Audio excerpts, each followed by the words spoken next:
Okay. I want to say thanks to each and every one of you for being here today. It's going to be a great day.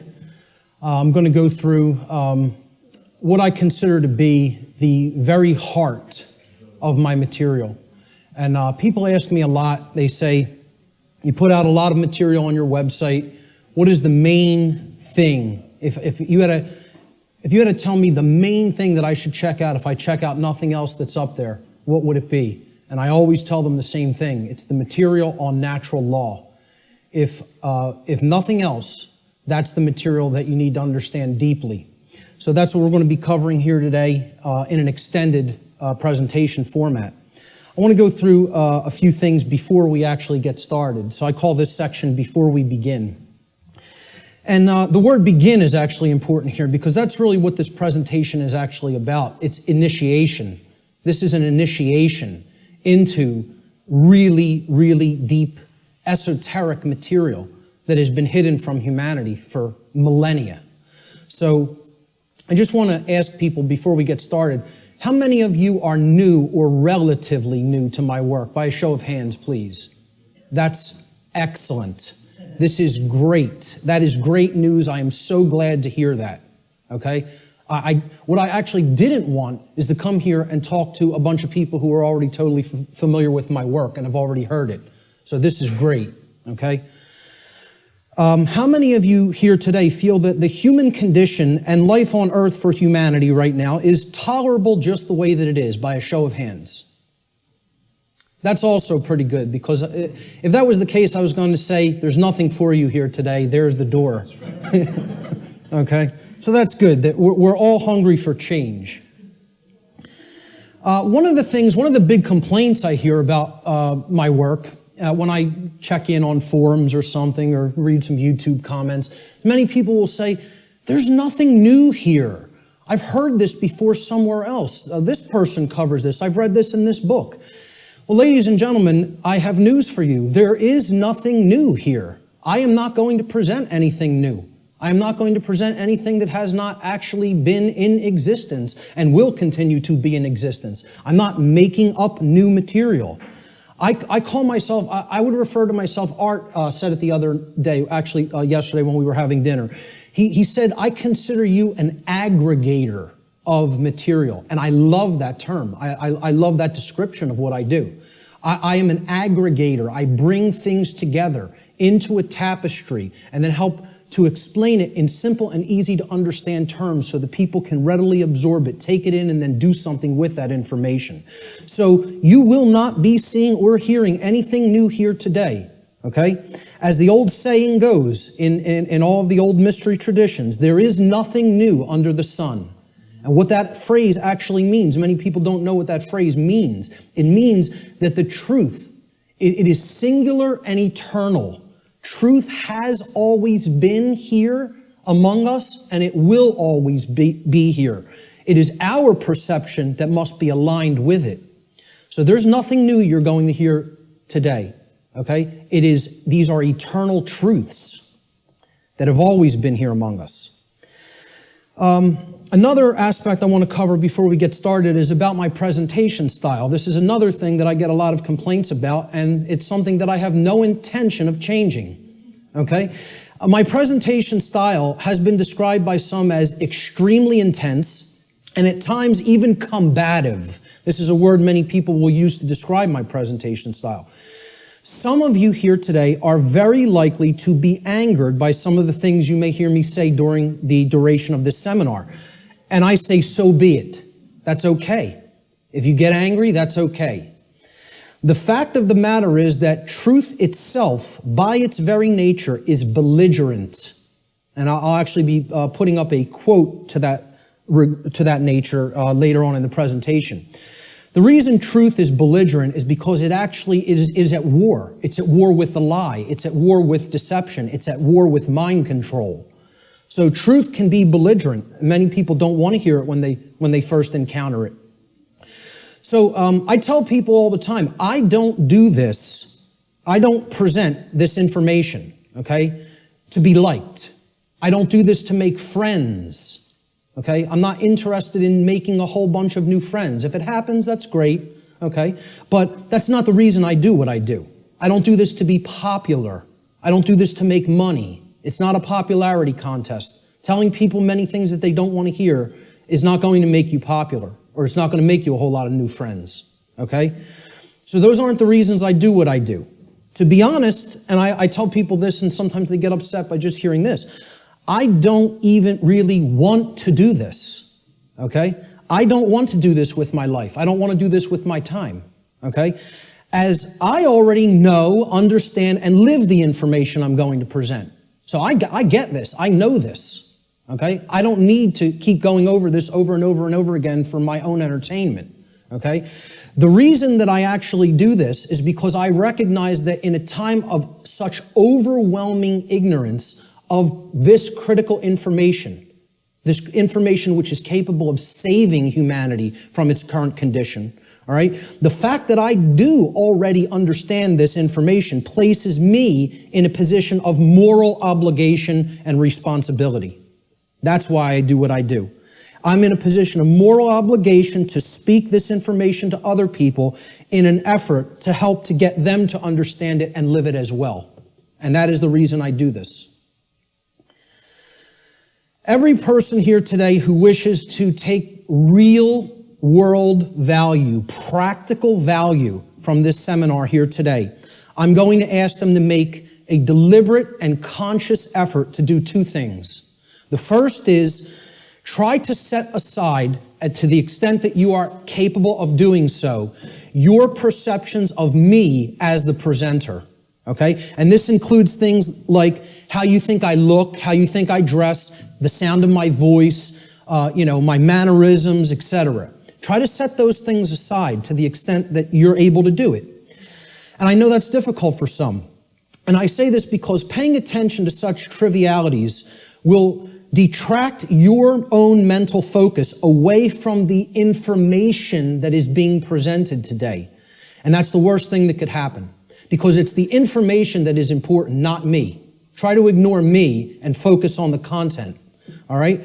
The second thing I ask people to try to do is to be consciously aware of any of your own impulses that you may have here today, to immediately reject the information that is being presented in this seminar based solely upon your own initial emotional reaction, your initial emotional response to this information, okay?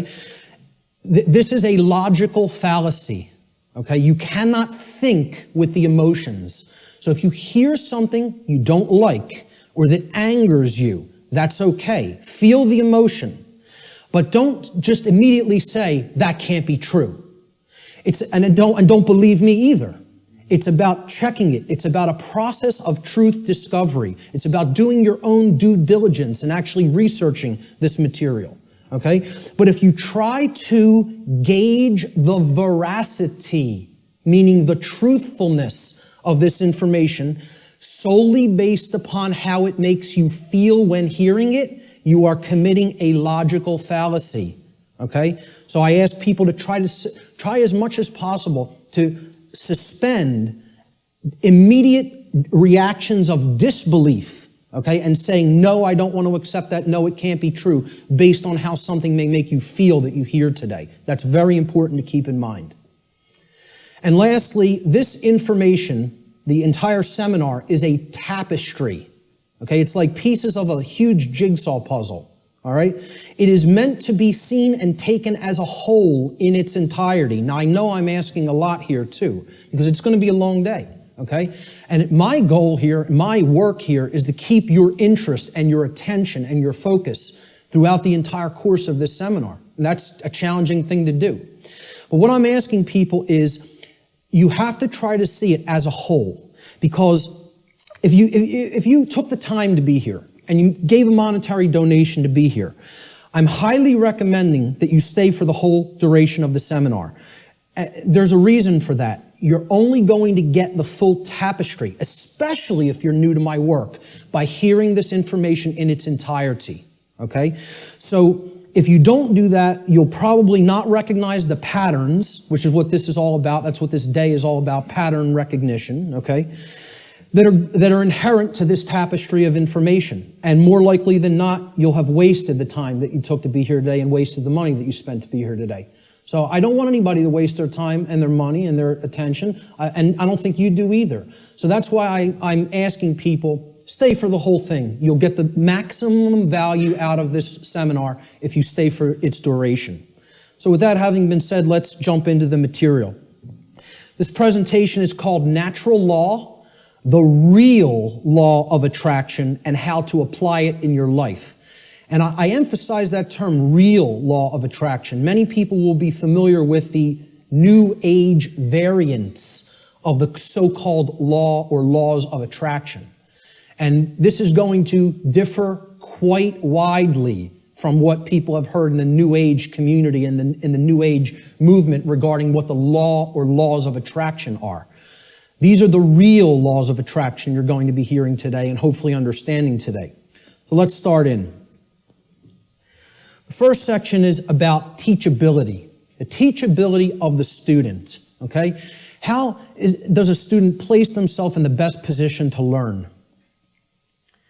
An individual's teachability, or their ability to learn by way of being taught by someone else, is extremely dependent upon the open-mindedness or closed-mindedness of the individual being taught.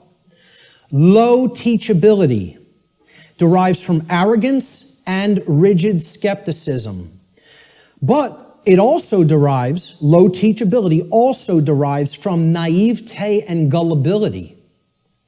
High teachability, on the other hand, derives from a balance between healthy skepticism and an open-minded willingness to learn and change. So we don't want rigidly skeptical people, okay, that don't have an open mind at all. And we don't want naive and gullible people that will accept everything they're told. We want to strike a balance between these two modes. This is called a teachability bell curve, okay? And down here is the mental state of the student, whether they are, and it goes from arrogance, cynicism, skeptical nature, a teacher, a student, and then up to being trusting, then being gullible, and then being outright naive. Okay, so that's the whole spectrum of teachability. The best position to learn is up here at the top of the bell curve. This means you will learn the most if you are here. And that means you're in the balance between teacher and student. It means that you're somewhat skeptical and you're also somewhat trusting. It means that you're able to hold a proposition in your mind without accepting it or rejecting it immediately. It means you will consider the information with an open mind, okay, somewhat trustingly, but also somewhat skeptically. All right? That's going to be the mental state we want to attempt to keep during the duration of this seminar, and therefore you will be in the best position to learn. Of course, as we already said, the poorest positions to learn, the things that, if you're in these mind states in arrogance and rigid skepticism and naivete and gullibility, you're not going to take very much away from this seminar. Okay? So we want to remain at the top of that bell curve if at all possible.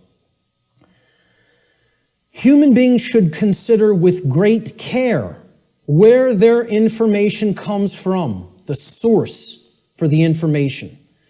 And this is because by refusing to present certain information and by influencing people to dismiss, to dissuade them from looking into certain information because they're telling you that it's unimportant or unnecessary to consider, many modern institutions like media, like so-called education institutions, are seeking to actually control human perceptions, or let's call it outright what it really is, to control the mind, okay?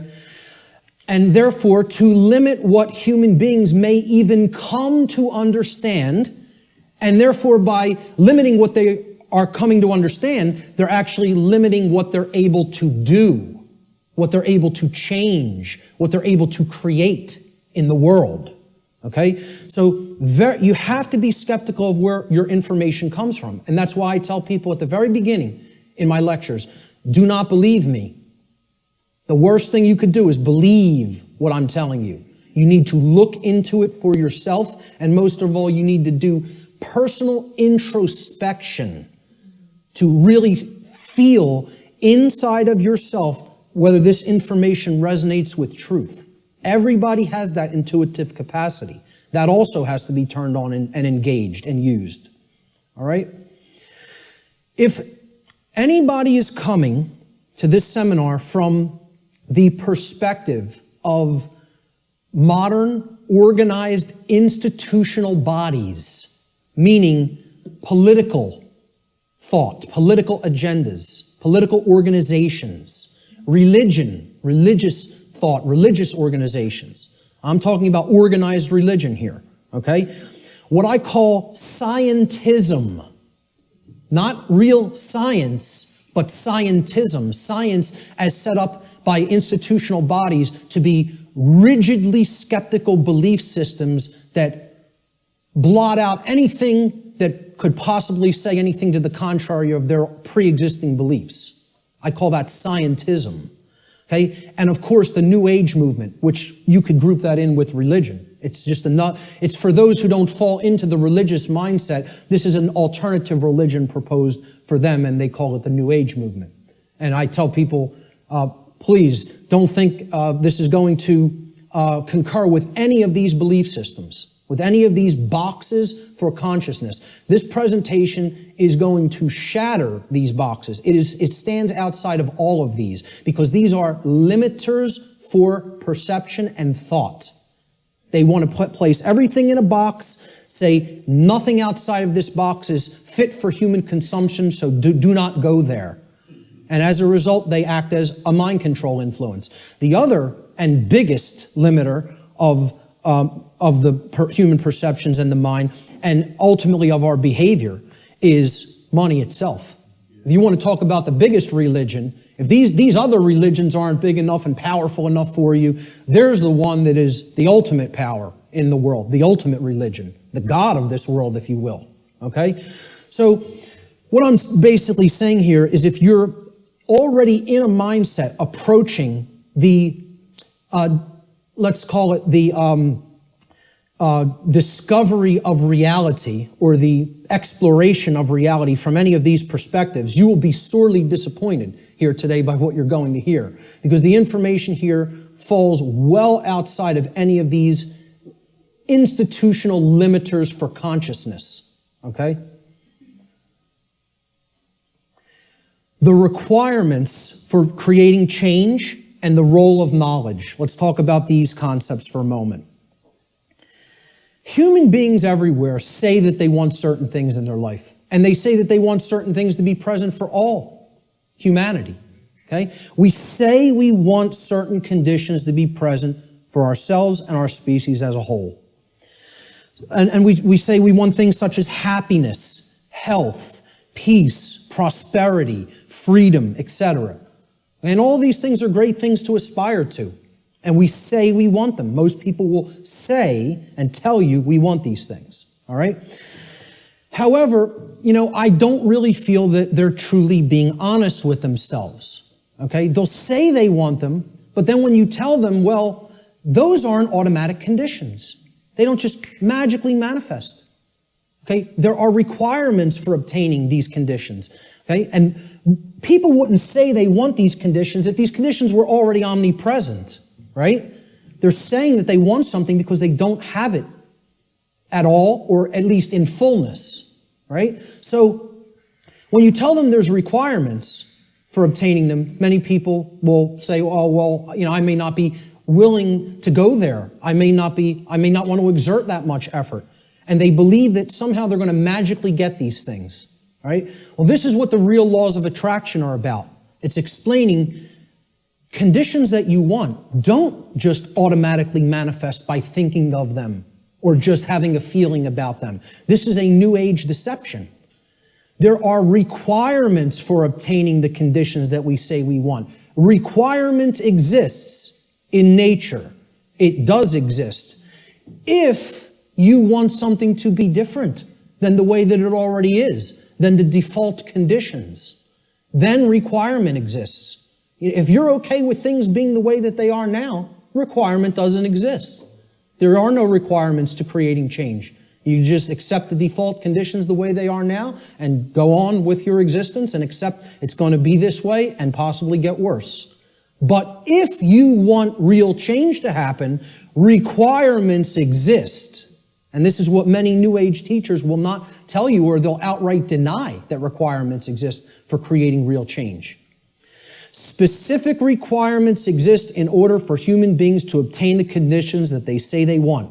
If the requirements for obtaining those conditions are not met, those conditions do not just magically manifest by magical means automatically. That's not how it works, folks. And that bursts a lot of people's bubble right off the bat. This is a key concept to understand. So what are these requirements? We need to know certain things. Knowledge is required. Knowledge that will spur us to action. That's what's required. Okay? Since human beings as a species do not already have the things that they say they want, and again, at least not in fullness. If we want to split hairs, we could say we have a modicum of what we may say that we want, but we don't have it in the fullness that we will say that we want it, especially societally, globally. Okay? So since we don't already have these things, it follows logically that the knowledge of the requirements to obtaining these things, okay, either must be absent. The knowledge is not present anywhere. Or if it is present, if that knowledge for obtaining those things, the requirements for obtaining those things, if that knowledge is present, then it must be willfully being ignored. It is here, and yet people aren't paying attention to it. They aren't taking it in and accepting it and doing anything with that knowledge. So they're ignoring it because it's uncomfortable. As long as this knowledge continues to remain either unknown or ignored, the manifestation of the desired conditions that we say that we want is impossible. Cannot happen. It is an impossibility for it to magically, automatically manifest without the requirements being met. And that's what we're going to talk about here today. What are these requirements? What is this knowledge? This knowledge is occulted, meaning hidden. Okay, now, how many people here came here today thinking that they were going to hear information about the occult by a show of hands? Okay, about half the room. Good. Okay, for the rest of the people, that may come as a shock.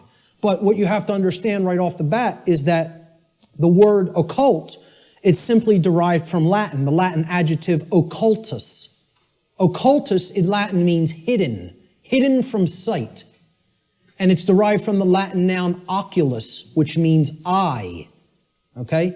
The word ocular in English means related to the eye or related to sight or vision. So what the occult is something, it is a body of knowledge that has been hidden away for a specific reason. And we're going to get into what that reason is.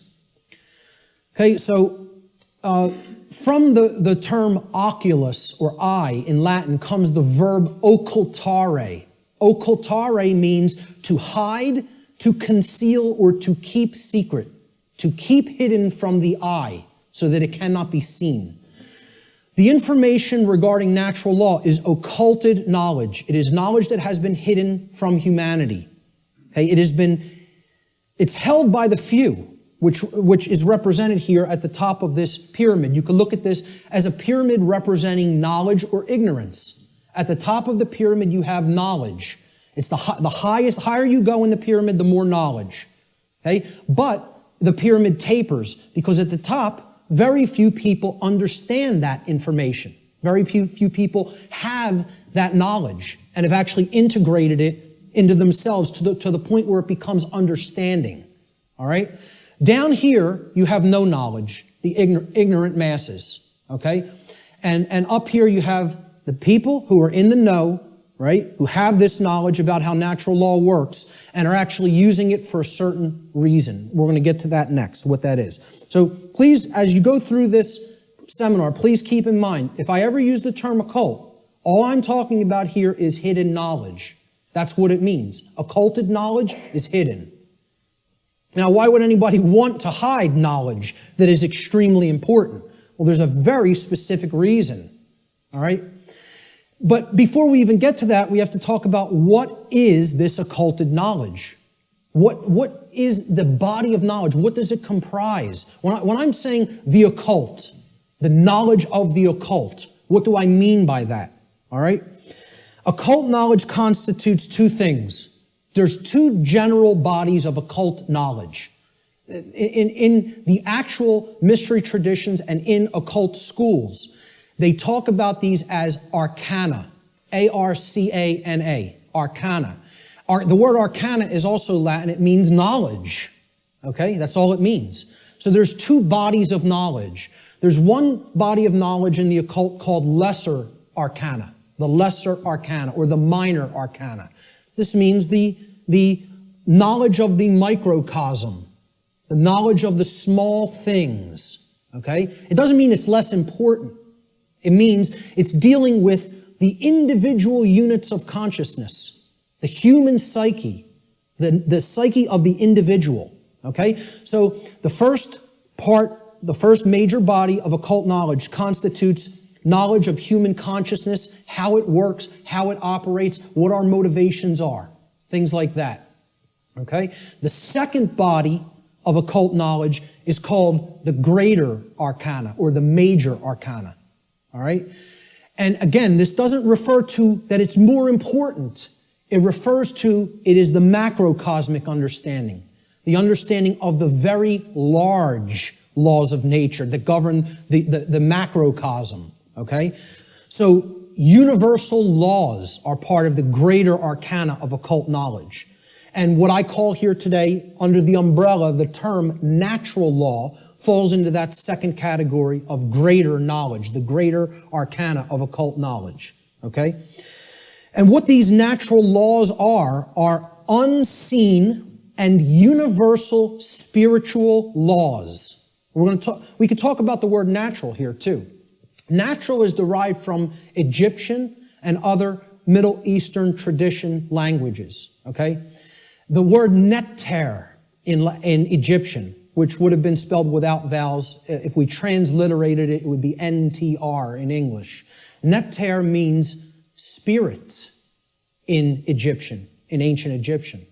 The suffix al, even in English today, but if you go back into Arabic languages and ancient Middle Eastern languages, al as a suffix actually means of or related to, or having come from. Okay? So natural, if you put these root words together, neter and al, right? It means of or related to the realm of spirit, of or related to God, actually. The word neter also meant God, spirit or God. Okay? So this is the spiritual domain, the laws that actually are operating in the unseen realm. Okay? Now, they manifest in the physical realm. We're going to talk about that. Okay? Because that's the operation that it trickles down from. It starts in the spiritual domain and then it manifests in the physical domain. All right? So it's important to understand these two bodies of knowledge. The lesser arcana, okay, is about the monad or the individuated unit of consciousness of the human being. And then the greater knowledge is about the laws that govern the macrocosmic universe. All right? So, what these laws do, this body of the workings of nature that I am calling under the umbrella natural law, they're universal spiritual laws which govern the consequences of behavior. They govern the consequences of behavior. And I would add a caveat to that. They govern the consequences of behavior for intelligent species, for beings that are capable of coming to their understanding. Okay? I would delineate that from like the animal kingdom. Okay?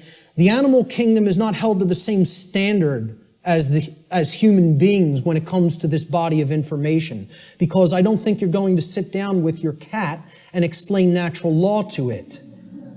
Okay? So when people say, well, why doesn't the animal kingdom held to account in the same way that human beings are. It's because, surprise, surprise, we don't share the same level of consciousness. Okay? There is differences in levels of consciousness and abilities to comprehend information and to actually know how something works. Just like you will not be explaining physics to your dog anytime soon, okay? You're not going to explain natural law to the animal kingdom and have them grasp it because they're not at the same level of consciousness as we are. Okay? So we are held to a different account when it comes to natural law. It governs human behavior. It would be an easy way of saying it. This body of knowledge has actually been called consequentialism by past researchers and teachers. And I have no problem with that term. I've actually looked into consequentialism, and it's quite similar, okay, in its scope and what it teaches. It's been called karma, karmic law, in many Middle Eastern and Eastern traditions, okay? And I have no problem with that term for it either. It has been called in some of the Western traditions and Christian traditions moral law, and I have no problem with that term either. Religionists have called it God's law, and I have no problem with that term either. I have no problem with any of these terms being applied to the umbrella of natural law, because that is essentially what it is. But we're going to get deeply into how it works and operates in our lives here today. Why is this knowledge hidden away from people? To what ends? The knowledge of the occult, the hidden knowledge about how natural law works and how consciousness works, is not commonly known. That's why it's not the exoteric. It's not given to the masses. It's the esoteric. It is reserved for the few. And there's a reason for that. It's been deliberately hidden away and kept from the general public in order to create and maintain a power differential. Because if someone else is an extreme level of knowledge, and they know how something works, like something as trivial as how human consciousness works, how human motivations work, how human perceptions work, how human beings can be manipulated. If somebody has deep knowledge of that information, and there's a whole bunch of people over here who have not one iota of how that works, what kind of a number do you think somebody can do on people like that? See, the way I ask people to look at this is real simple. Imagine a very, very, very advanced psychologist at the top of his field, wrote all the textbooks, okay? And he's got a house out in the burbs. He comes into the university. He's got tenure, okay? He's got the trophy wife, the house out in the suburbs, the 3-car garage, driving the Lexus into work at his tenured job. And he finds out that his trophy wife is having an affair because she's bored. She's not satisfied with him at home. And it's maybe the 19-year-old, captain of the local high school football team or something. He's a senior. He's a star football player, right? The jock, yeah. And she has a fling with him. Well, what if he decides, I'm going to become buddy-buddy with my boy here after finding out about his wife's affair? And this kid, this punk, who's cheating on, my wife's cheating on me with, he knows nothing. He doesn't study the mind. He doesn't know anything even about himself. He watches TV 6 hours a day, plays violent video games, is obsessed with football, What kind of a number you think that psychologist can do on that kid? Total number. That's the answer, exactly. That's right. He could do a total number on him. He can gain his confidence. He can get into his head. And I guarantee you give him a little bit of time, he could screw up his life based on what he knows and how he would be able to manipulate based on his hatred of that person. Well, guess what? That's the position humanity's in. We're that punk jock. And I'm not saying we necessarily did something to deserve it, but we're in that same position where the people with this knowledge at the highest levels, they hate us. And they're doing a total number on us because we don't have this knowledge. And until that changes, don't expect the playing field to be leveled. Expect it to get worse. Okay? The knowledge is hidden to create and maintain a power differential between those who hold it and those who are ignorant of it. It's that simple. The knowledge of natural law and its operations constitutes what I call the most deeply occulted or hidden information that exists on this planet. You will not find any more hidden information. This is the thing that all the distractions are there for, to keep you from learning. The endless trivialities, the nonsense you hear on the news, all the video games, all of the nonsense television, the sports, it's all there to keep people from understanding this. And I can't get you to accept that or believe it, and I don't ask you to believe it. I'm telling you that's what they're trying to, from my years of being inside occult traditions that are very, very dark. I'm telling you, this is what they don't want you to know. From firsthand experience. How many people here today know that I was involved in the dark occult in my past? Good. Great. Okay. The powers that be want to seek to keep this information hidden from the people of the earth at all costs, because understanding this information about natural law will level the playing field and put an end to the currently entrenched systems of control that are operating on the earth. We should very clearly make a distinguishment between nescience and ignorance, so that people fully understand the difference between these two concepts. How many people even have heard the term nescience? Very few. This is a word that has practically been sanitized from colloquial English, practically been sanitized from the English language. And there's a reason for that too. There's two contexts to not knowing something. The first context is nescience. Okay? Nescience comes from the Latin. The prefix ne in Latin means not or not present or absent. Okay? And then sciere in Latin means to know. It's where we get the word science from. Okay? So you put them together, and nescience, it actually, those two roots form another word, nesciere. Nesciere in Latin means not to know, to not understand. But there's a connotation to it.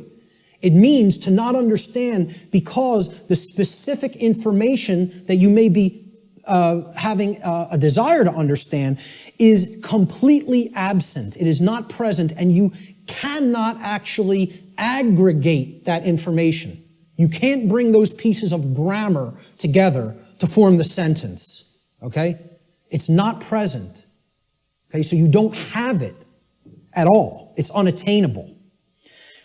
This should be clearly delineated from ignorance. Now, nescience is not someone's fault. The information just isn't there. Okay, you can't be blamed for nescience. There is no blame in nescience. The person who is nescient is not to be blamed for being nescient. The information simply wasn't present so they could take it in and then come to understand it. Ignorance carries blame. This is another thing. People want to think in the New Age movement there's no such thing as. Nobody's to blame. And that goes to that there's no cause for anything that's happening, as you'll hear a lot in the New Age circles. Okay? I very strongly put down these notions, or attempt to. Okay? There are causes and effects. There are people who are responsible for what is happening. There is blame. Blame exists. Okay? There are people who are culpable. We're going to talk about moral culpability later. So ignorance has blame attached to it and responsibility attached to it. Okay? It comes from the Latin verb ignorare in Latin. And this means not to know, just like nescience means not to know, but in a completely different connotation. The connotation of ignorance means you don't know even though necessary information is present and right there before you, because you have willfully refused or disregarded that information. Whether you've refused it because it made you feel uncomfortable, or whether you disregarded it because you felt that's not important for me to know. I don't need to know that. Or you feel you already understand something that contradicts with what's, the new thing that you're hearing or seeing. Okay? So when you willfully disregard something, okay? If I wanted to willfully disregard the gentleman sitting in the front row, he's present. I could just pretend he's not here and ignore him. That's what ignoring is. This is why I try to say to people, the impact of the word is almost lost to us, of the word ignorance, because of the way it's pronounced. I tell people, start pronouncing it ignorance. Ignorance. Then people will hear the word ignore in it, and the connotation becomes clear. It means you're ignoring it. Ignorance. Okay? That's how I like to say it now. Because the connotation is clear that way. The information is there. The truth is there, and somebody wants to ignore it completely. Now, that is inexcusable, and there is blame that is attached with that. So what I ask people all the time is, do we have a nescient society, or do we have an ignorant one? Do we have an ignorant one? Is our society ensconced in nescience, or is it ensconced in ignorance? I would argue absolutely that we are ensconced in ignorance in society, not nescience. I think we are drowning in information. I think we are drowning in the truth that is all around us, but people are ignoring it, largely. Not everyone. There's many people who are very hungry for it and taking it in as fast as they can, But I think the majority of human beings are in the state of ignorance, even though the truth is present all around us. And that constitutes what Art talked about earlier, this consensus trance, which people in the so-called truth community or truth movement have likened to sleep. They say that they are asleep. I liken it to hypnosis. If you look at the origins of the word hypnosis, right, it means suppressed knowledge. It comes from Greek. Hypo means under, as in hypodermic, under the skin. And gnosis means knowledge, the suppression of knowledge. Hypo means suppression also, under and suppression. So hypnosis is the suppression of knowledge. And that's the state that these people are in. And it's done by themselves. It's not, we have to stop looking at this as a victim relationship. This is a willful choice. In a time of overwhelming information available at people's fingertips, the truth being ignored is not an option.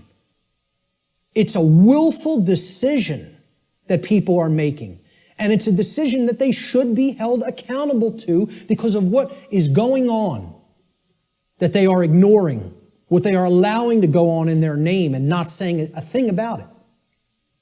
Content to let evil run amok. All right?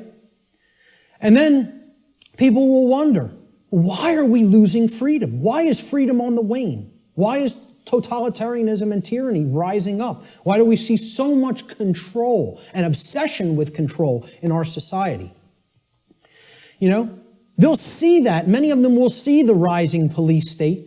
They'll see the injustices in our society. They'll see the restrictions on our inherent natural liberty. Okay? But here's the thing. Many of them will not make the transition to grasping. They'll say, yeah, this is what's happening to the earth. It's being turned into a huge prison everywhere. And at the most rapid pace right here in America. Okay? And they'll see this lock going onto the cage. But the question that they never get to, they don't even get to the question, let alone the answer, is why? They'll talk about the symptoms. They'll describe the prison. They'll describe every corner of the cage accurately in many cases. They can tell you exactly how it's working. They can tell you all the different aspects of the control system. But they can't tell you why it's actually going into place. Why is that happening? Well, that's what this presentation answers. Why are we losing freedom? And it gets to the actual heart of that answer. So what this presentation constitutes is a master key that unlocks all the locks to all the doors on all the cages in the prison, if it is accepted. And once again, I don't tell you that belief is required for that, because truth is always present. It's always here. It's a matter of, will we perceive it as being present, acknowledge it's present by stop ignoring it, okay, and then accept it into ourselves, and then do something with it. Understanding is not the end. Taking in the knowledge and understanding it is the beginning. Action is required. See, knowledge is required, understanding is required, but then action is finally required. Above all, if change is to be created. And that's how the laws of attraction really work. So, will people as a whole, as a society, accept that master key? I can't answer that question. All I could do is try to place it into their hands. After I have taken that key and unlocked my personal prison, my personal cages, and freed my mind, all I can do is try to help people to see, here's how this key works. Here it is. Here's the information that constitutes that key. And here's how you put it to work in your life. That's all I can do. Can't make anybody take it.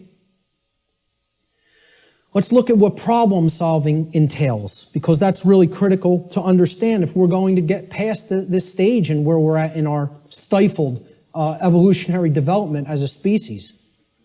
There's a few main steps to solving problems, any problem. Doesn't matter what the nature of the problem is.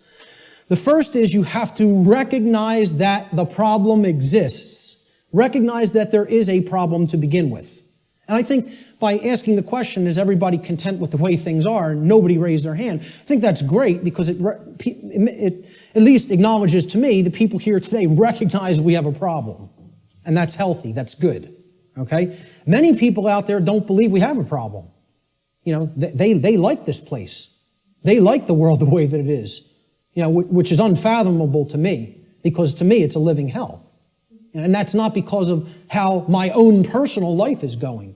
I'm very content with my own personal life. I have no self-inflicted suffering in my personal life. I don't create problems for myself. My life goes on very well according to how I live it without hurting anybody else. The problem is other people. And that's another thing the New Agers won't acknowledge, and they'll flip out if you say that there's a problem with someone else. There are problems with other people, okay? And people will say people in glass houses shouldn't throw stones. My glass house has been taken down long since, long time ago, because I went through all that personal introspective work. And I dug deep into my subconscious and faced those problems and confronted them head on and healed them. And came out of the mindset that I was once in, okay? So, you know, people will say, if there's something you don't like, you're seeing in other people, that's something in yourself that you're seeing in them. This is New Age mumbo-jumbo nonsense, okay? If you're not part of the problem, I'm not part of this problem. I can say that honestly. I'm not part of this problem. I can look at every single person, anybody who's watching this, and say, I'm not part of the problem that's happening on the earth. With all honesty and knowing that I am telling the truth with that. Okay? But see, at one point, I was part of the problem. And a big part of the problem. Okay? What I had to do at some point is stop doing this and pointing out and saying the problem lies elsewhere while I was still part of it. And then I had to do this and point squarely at myself and say, what do I need to change here, and finally here, in the guts, in the courage? You know, people will say, yeah, change happens in the mind, it happens in the heart. But lastly, it happens in the guts.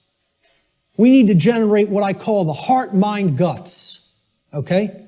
You got to care enough to know and then put it into action. The heart, mind, guts. Okay? That taking action is the most important step when it comes to creating change. And we're going to get to that in a moment. But the whole point here is I had to look at what I needed to change about myself in my thoughts, my emotions, and my actions, and then change those things in myself. This is what most people want to run away from. They want to say, yeah, I want those things that I say I want to magically to be present in my life, but I don't want to do those things that require self-change in how I think, in how I feel, and in how I act. I want it magically to happen without changing those things in me. So I can honestly look at the rest of the world and say, the problem does not lie within me. I am not seeing a manifestation of myself in other people. Other people have not done the same process that I have, the introspective work that I have, and gone through that painful, painstaking work that involves effort, hard effort. I'm not up here telling people, I'm offering you the tonic. You're going to take a sip and magically you will be enlightened. Okay? Knowing what's going on in the world is hard work. It involves destruction. It's a destructive process. It involves destruction of belief systems. It involves completely breaking down barriers that are in your head. Okay? Hardly anybody wants to do that work. People want to run 1,000,000 miles an hour in the opposite direction from that work. Anything but that. I'll take the grave instead of that. Okay? That's where most people's heads are at. All right? So let's get back to the steps here for problem solving. The first is you got to recognize that there's a problem. If you are in denial, good luck. Let me know how that works out for you. Because you're not solving any problem in a state of denial at all.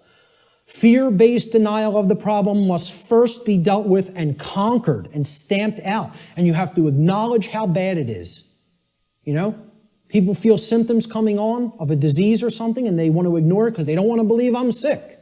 I don't want to believe I'm sick. I don't want to believe I have a problem. Then you're waiting. You don't get it diagnosed and then it turns into a much bigger problem, which is where we're at as a society for ignoring this information. This is what denial looks like, symbolically. Okay? A person with their head in the sand like an ostrich.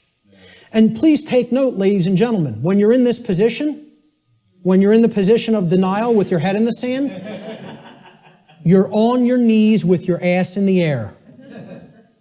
Okay? I almost say it's amazingly synchronistic that the human body was designed like that. That in order to put your head in the sand, symbolically, so to speak, you have to be on your knees. Okay? And that's where most of our society is at. They're on their knees. And in that state of denial. The second step to problem solving is to recognize that the symptoms that are being displayed, the symptoms you are seeing, are merely effects of underlying causal factors. You can't treat symptoms and solve a problem. It's not possible. That's not how problem solving works. You have to get to what caused the problem. Okay? Instead of simply treating symptoms, make an accurate diagnosis of the causes of the problem. So what does the word diagnosis mean? Diagnosis comes from Greek.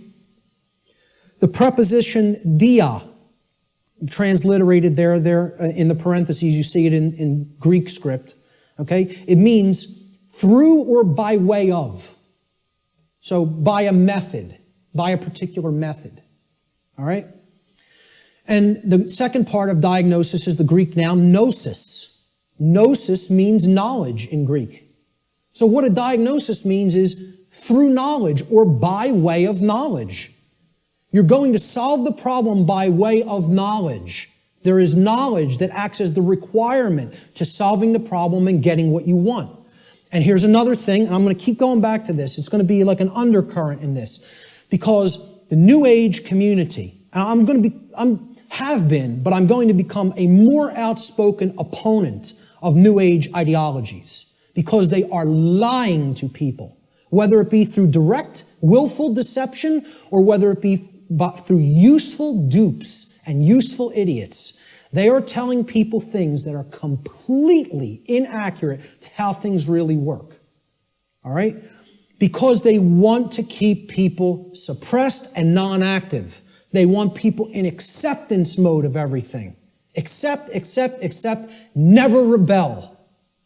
Okay? Don't take action. Just observe, just watch. You'll hear all of these things in the New Age movement. Okay? The reason I bring it up is because when you even say the word knowledge to some New Agers, they almost take offense. Because what the New Age is becoming is the new modern day variant. It's a new form of what's known as solipsism. And we're going to get to what solipsism is in a little while. Okay? But essentially, people don't want to hear that knowledge is what is required. Because the attainment of real knowledge, not pseudo-knowledge, real knowledge, requires work. It requires effort.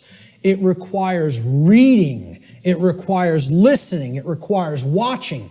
And you know what most of all it requires that people don't want to give up? Who can tell me? Time. Thank you, sir. It requires time. There's one of the currencies people don't spend, on many things that they don't feel they can get immediate gratification from, which is why immediate gratification is so stressed in our society by the control system. That's what keeps people in their ignorance. So a diagnosis means if you're going to get well, you got to have the knowledge of the underlying causal factors that led to the creation of the symptoms. You're not going to treat the symptoms and get well. You got to have the knowledge to get to the causal factors, to find out what cause put this into effect. And we're going to talk a lot about cause and effect. The third step to problem solving is, through the knowledge that you've acquired now, via making an accurate diagnosis of the problem of the causal factors, right? You're going to then put that knowledge into action. Understanding what created the problem is like step 2, right? Stop being in denial, understand what caused the problem, act on the knowledge you now have to solve the problem, to make it right. Okay? So action is required. We make the diagnosis, then we have to take the required action necessary to rectify or to set right, which is what the word rectify means, the causal factors that led to the manifestation of the problem. Let's talk a little bit about the concept of what truth is, how I refer to truth in all of my work. Because people have a real deeply mystified concept of what truth is or what it means. They'll get into all these really deep abstract discussions of the mind of God and, trying to get into quantum theory and everything. This is mystification of the concept of the truth. And we have to demystify it. We have to bring it down to real simple, easy to understand language that anybody can comprehend. And then really completely delineate that from perception of any given thing. Because the two are not the same. When people say perception is reality, nothing could be farther from reality than that statement. Perception is not reality. Okay? It is just what it says, perception. Seeing through, perceive, to see through something. Like a lens or a filter. Okay? I perceive things differently without these glasses. That's one perception. When I put them on, I perceive things quite differently and more clearly. Okay? Well, that's how human perception works, like a lens. It's a filter. Okay? But what's there is the same thing. What's there is the same thing. All that changes how I perceived it. All right? So let's look at this concept. Truth is objective. That means that it's not dependent upon the perceptions of human beings. No one wants to hear that. That is a direct assault, a direct frontal assault on the human ego. Because everybody wants to hear, my perceptions are important. And we want to also believe my perceptions are accurate. Okay? Now people will say, well, what makes you say your perception of this topic is going to be accurate? That's because I went through the process of having to admit over and over and over and over and over again, endlessly, how wrong I was about my former perceptions. I went through that destructive process of breaking down my former belief systems, of breaking down my former emotional patterns, of most of all, changing my behavior. That's the thing that's the most destructive because we get attached to our behaviors and patterns. So asking people to change, I recognize it's not easy. It took me probably about 8 years of my life to do it. Most people don't want to spend a minute on creating personal change, let alone 8 years. And, when I look at myself, in all honesty, again, none of this is to sound egoic or to toot my own horn, but I look at it like I was a mild case of ego entrapment, a mild case compared to where I see other people at. I feel like I was the, very brittle stone that just needed to be hit with a chisel a few times and it broke into powder. Other people are hardened granite or diamond. To break them down is going to take enormous effort and work. And most of them don't even want to do it. They're so calcified, they've been so compressed into that hardened state that they don't even want to start. So I realize telling people your perceptions are not what really matters, that truth isn't based upon how you perceive things, that it's independent from your perceptions. Most people don't want to hear that. They don't want to hear that. Human beings' perceptions are capable of wavering. They can waver slightly from the truth, and they can waver wildly from the truth. All right? What truth is that which does not waver. It doesn't move. It's that which is. It doesn't matter what anybody thinks about it. It doesn't matter whether anybody believes it. It doesn't matter whether anybody knows it. It doesn't matter whether anybody sees it. It doesn't matter whether anybody wants to see it. It's there. It's always been there. It's always going to be there. Nothing anybody does can change what has happened. Can anybody change what has already occurred in what we call, in the thinking of linear time, the past? Not one person here is capable of doing that. Let me tell you something. Not one being in the entire manifested universe is capable of doing that. Because that which has already occurred is set in the record of the universe. Nothing can change the past. Ever. Great movie on this. Watch the new movie, The Time Machine. Not the original 50s version or 60s version. The new one. I think it came out in late 90s or early 2000s. Okay? This movie got crushed in reviews. Crushed. Whenever reviewers crush a movie and give it the worst ratings, go see that film. Because I guarantee you there's very important allegorical concepts that you need to understand embedded in that film, and that's why the reviewers crush it, because they don't want you getting any ideas, This movie got crushed in the theaters, and I'm telling you, it's one of the best films to understand the concept of the absolute impossibility of changing the past. The past cannot be altered. You know what can be altered? The future. That's what that movie's about. And you know where the alteration of the future begins? In the present moment. That's exactly right. That's the only place it begins. Okay? So what truth is, the demystified concept of truth, is it's simply that which already exists. It's that which has happened in the past and is happening in the present moment. The truth does not exist in the future. When we get to those future moments and it's the present, truth will be existent then, but not until, okay? So there is no such thing as truth in the future. Truth is that which has occurred in the past and that which is occurring in the present. It is simply that which is and that which has been. Please recognize when I use the word truth, that is all I'm talking about. I'm not talking about the mind of God.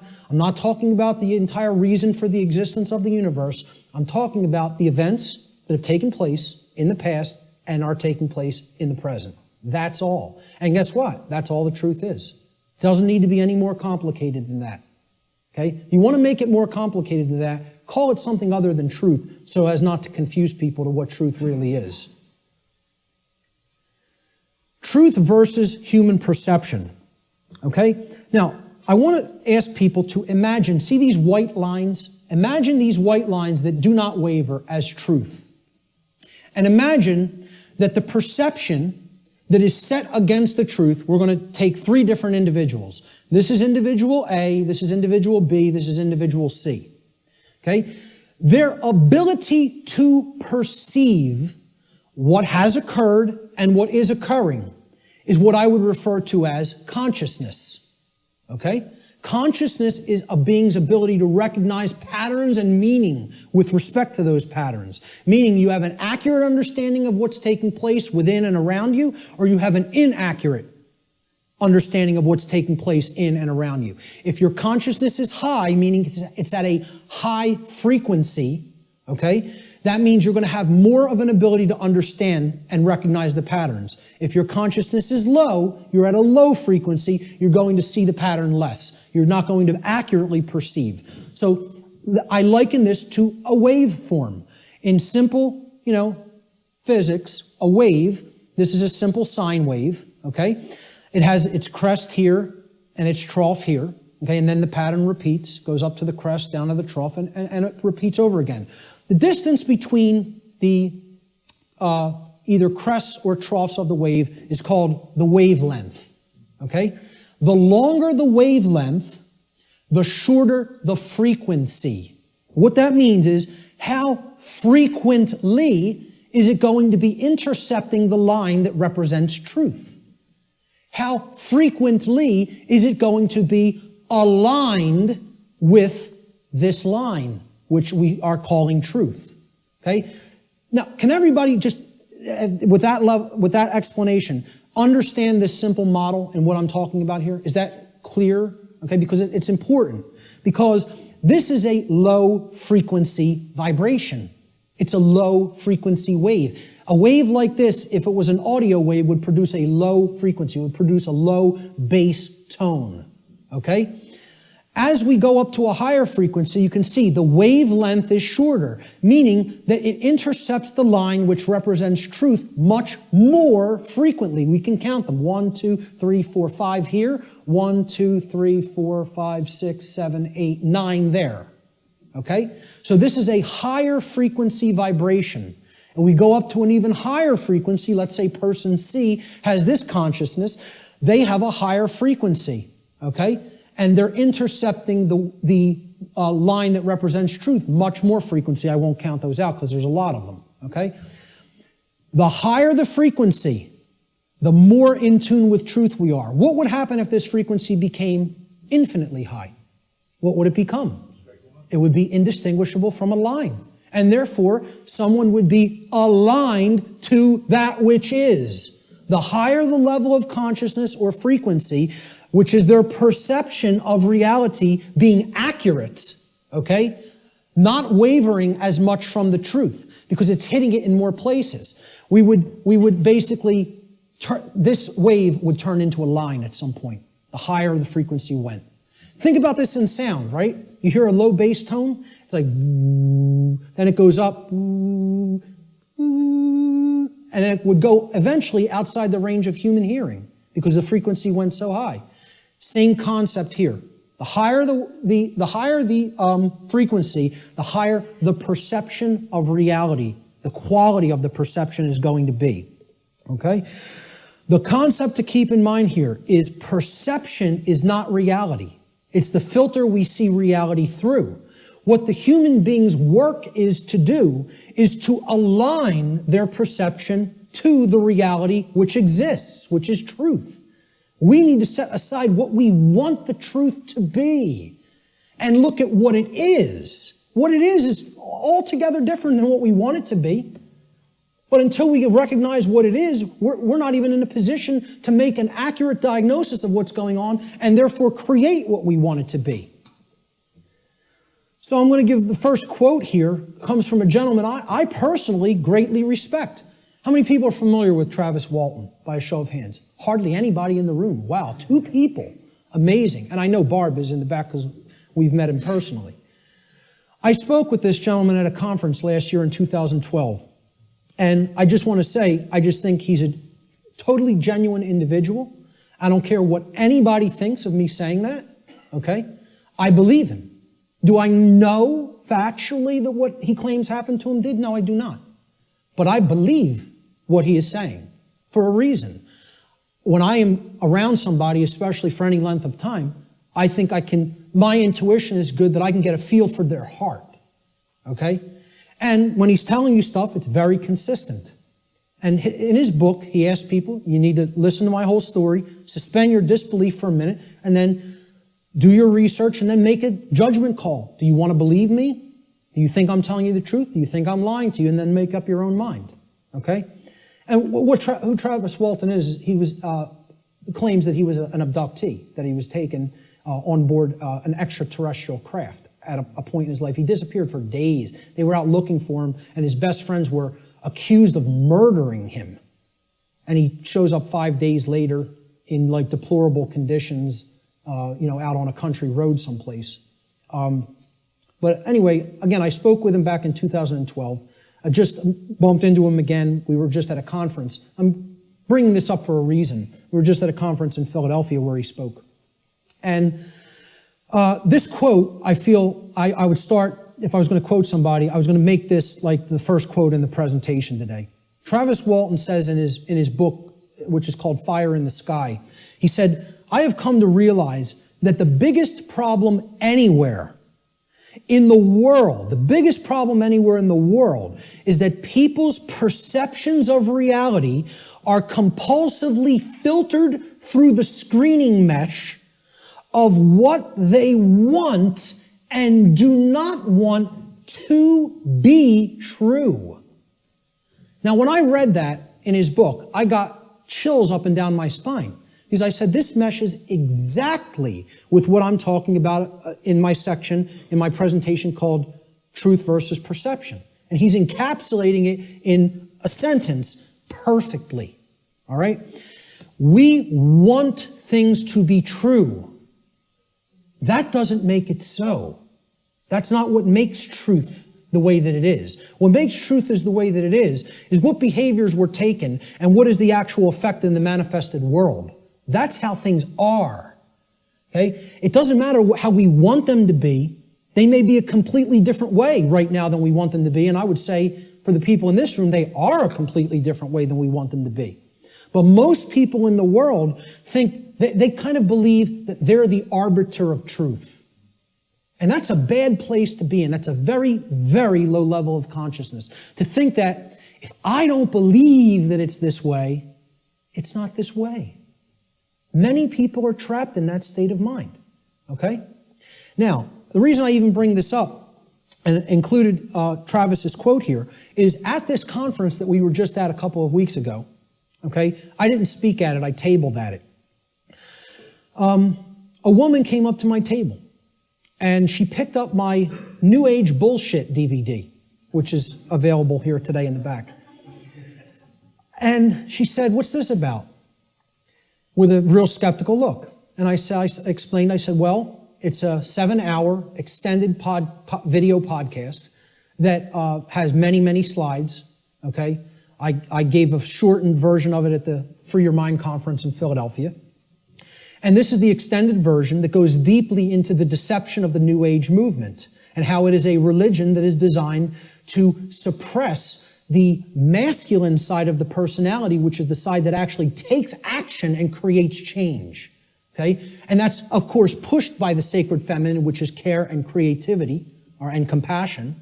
Right? Both need to be present. We're going to talk about that here today. But I said this is about the suppression of that masculine energy. And that's what the New Age movement is about. The suppression of the masculine. Right? So I said what the New Age religion wants to teach people is just accept everything the way it is, no matter how unjust it is, no matter how deplorable the conditions are, no matter how much evil is taking place in our midst. Accept it. That's the New Age religion. And here's what she said. That's exactly how I am. I just accept everything.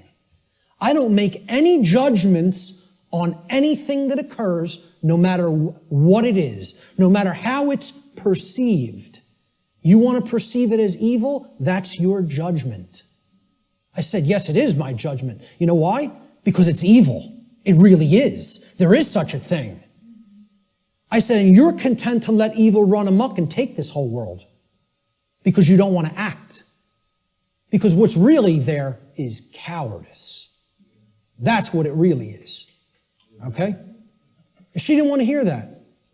She said, I prefer not to see it that way. Now, align this with the quote. I prefer not to see it that way. Okay? And I hope by some miracle she happens to see this presentation at some point. Okay?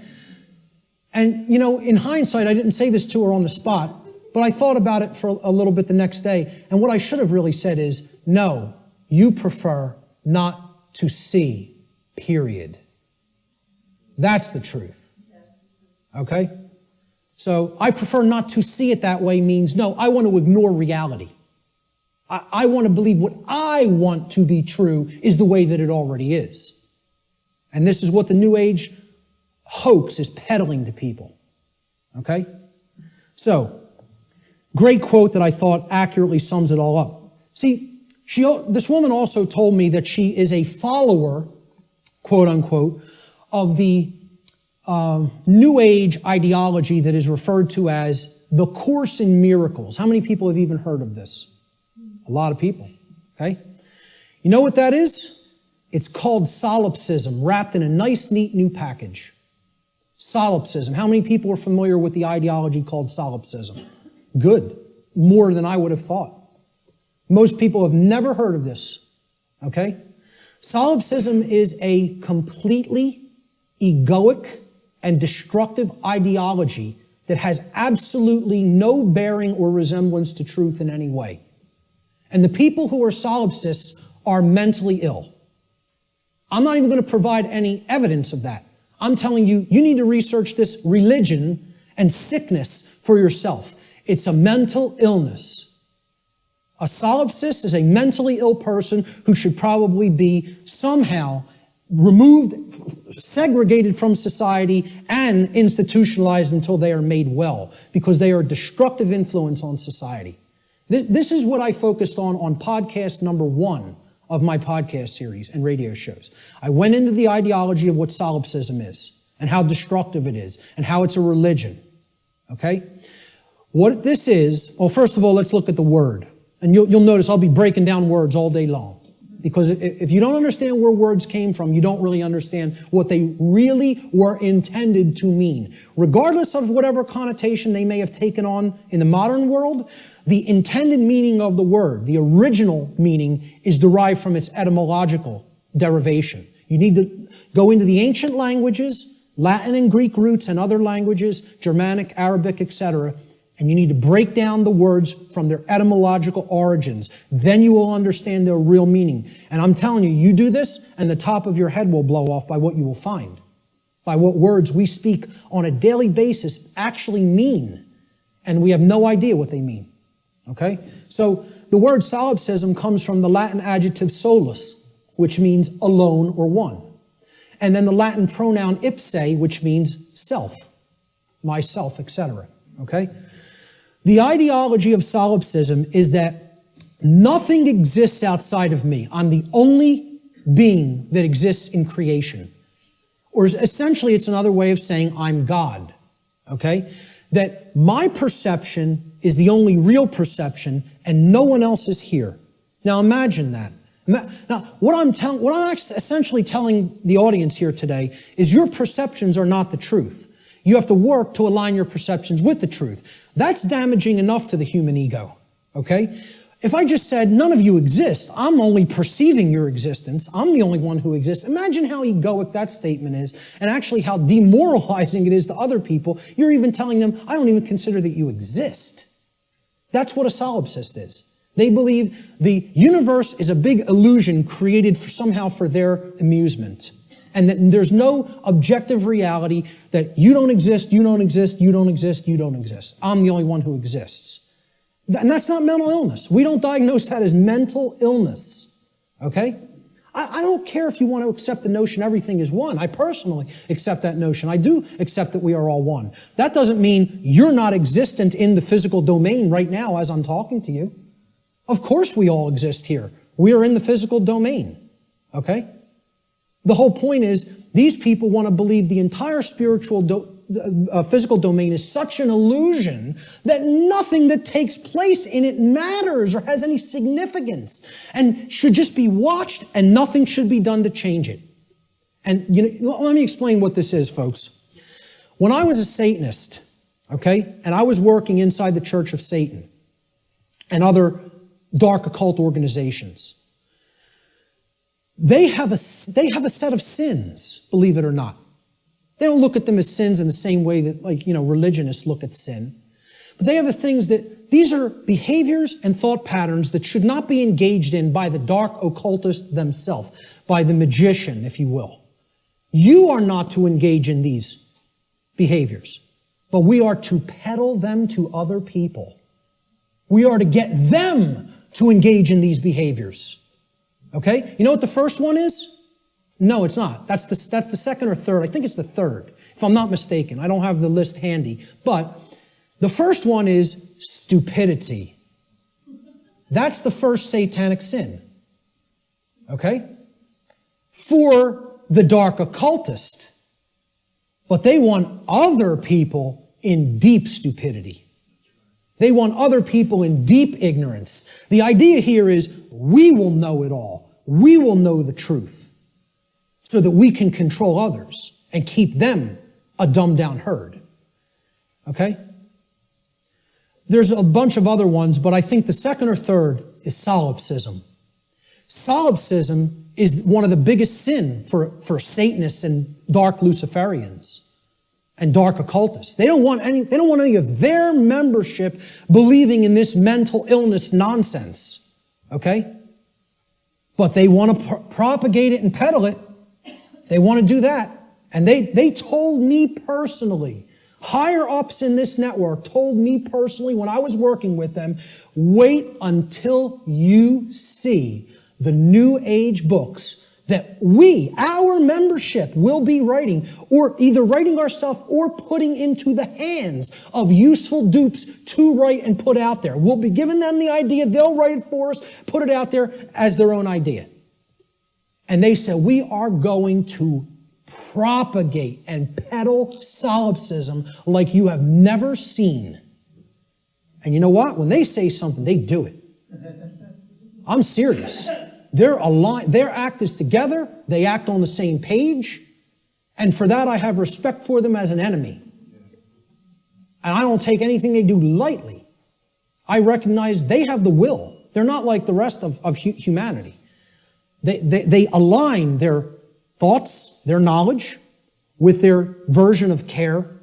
It's not like our emotionally based care, but they care about what they're doing, and then they act. And when they act in concert, and they get it done. Okay? I'm not saying, I agree with any of their agenda, because I don't, and I'm trying to stop it. But I have respect for their unity. They are unified and on the same page, and humanity is not. And that's why, in all honesty, we're having our rear ends handed to us in this spiritual battle right now. At least right now. Solipsism is the ideology that only one's mind is sure to exist. Solipsists contend that knowledge of anything that is outside of one's own mind is unsure, and hence there is no such thing as objective truth. Okay? No such thing as objective truth. And therefore, nothing about the external world and its workings can actually ever be known. Just think about that statement. It's saying no one can ever know anything. You cannot come to know anything at all. There is no such thing as knowledge. So what I would say to somebody who's following the quote-unquote Course in Miracles, or a Course in Solipsism, or a Course in acceptance of all forms of evil in this world, is you can't know anything by reading the Course in Miracles, because nothing can be known. How could why would a solipsist ever pick up a book? Why would a solipsist ever watch anything, any video? Why would a solipsist ever engage in a conversation with another human being? Tell a solipsist you can't know that you're going to fall off that cliff, so why don't you go try to walk over it and see what happens? Because you can't be sure of anything. They won't do that, though. you know? The whole point here is this is a religion. This is a New Age religion. And I'm telling you who it's peddled by. It's peddled by the occultists who have the knowledge of how natural law works and are trying to put out whatever ideologies they can, destructive ideologies they can, to get people not to understand it. Or to even go so far as to believe that nothing can be understood. Why would you bother to look into natural law? Nothing can be known. It's unbelievable that anybody would be so gullible and naive to fall into this mindset. Let me just tell you what it really is. It's a person who has given up on life. They feel that it's so difficult to know anything and they don't want to do the work to come to that level of knowledge that they've just said, I don't believe it can be known. That makes me feel more comfortable in my ignorance and laziness. That's the truth about what solipsism is. Okay? And that's the truth about my friend I bumped into at the MUFON conference. And I'd say that to her face. Okay? So, we have to realize we're battling this force. This religion is on the rise. Solipsism is on the rise. More people are becoming solipsists or solipsistic in their beliefs, in their thought processes. Let's look at some basic definitions and working definitions. Now, first thing we're going to define is definition. Let's define what a definition is, okay? A definition is an exact statement, a statement of the exact meaning of a word, all right? We're looking for an exact meaning, not a connotation, not a maybe or a like or a somewhat. We're looking to narrow the focus. That's why it definites it. It makes it finite. We're taking it not infinite, we're finiting it. We're making it finite, okay? We're actually limiting through words what something means so we can be clearer about what we're saying, okay? It's an exact statement or description of the nature, scope, or meaning of something. Another way we could look at a definition when we're talking about visual or audio definition is it's the degree of distinctness or clarity of an object, image, or sound, okay? So why do people buy HD TV sets? They want higher definition. They want a higher clarity of the picture, okay? If you have high definition audio, for audiophiles, they won't accept anything but high definition audio because in comparison to low def audio, the clarity of the sound is very good. It's much better, okay? So that's what definition is. It is all related to clarity. When we use it in conjunction with words, it means the clarity of the meaning is amplified, okay? And when it's with a picture, the clarity of our vision, of the ability to see what the picture is, the information in the picture is amplified. And same thing with sound. The more accurate the definitions that we have for words or concepts, the better our clarity of meaning and therefore our understanding of those concepts, words or concepts will be. So definition simply means clarity of meaning when we're applying it to words and concepts. So therefore, let's define natural law. So this is what we're going to be talking about for the rest of the day. We have to define it. The simple definition of natural is inherent, having a basis in nature, reality, and truth, not made or caused by humankind. So if it's natural, wasn't made by man. Mankind didn't make it. Okay? And again, the origin of the word, neter in Egyptian, means spirit, and all means of or related to. So of or related to spirit. It is all of nature, the spiritual domain. See, this is the other part. People believe that the spiritual domain is separate from the physical domain.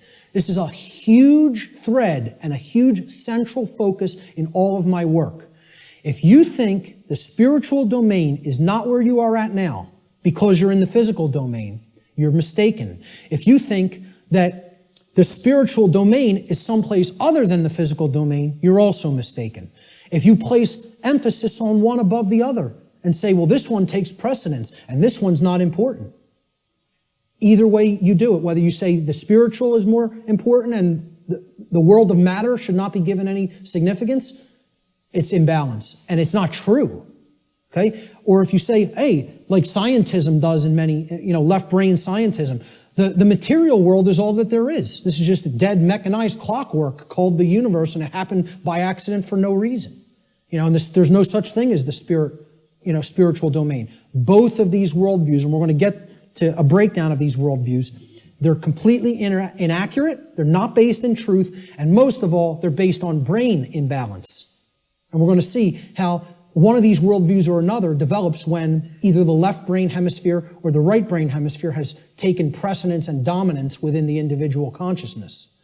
So, natural means spiritual. These words could be used interchangeably.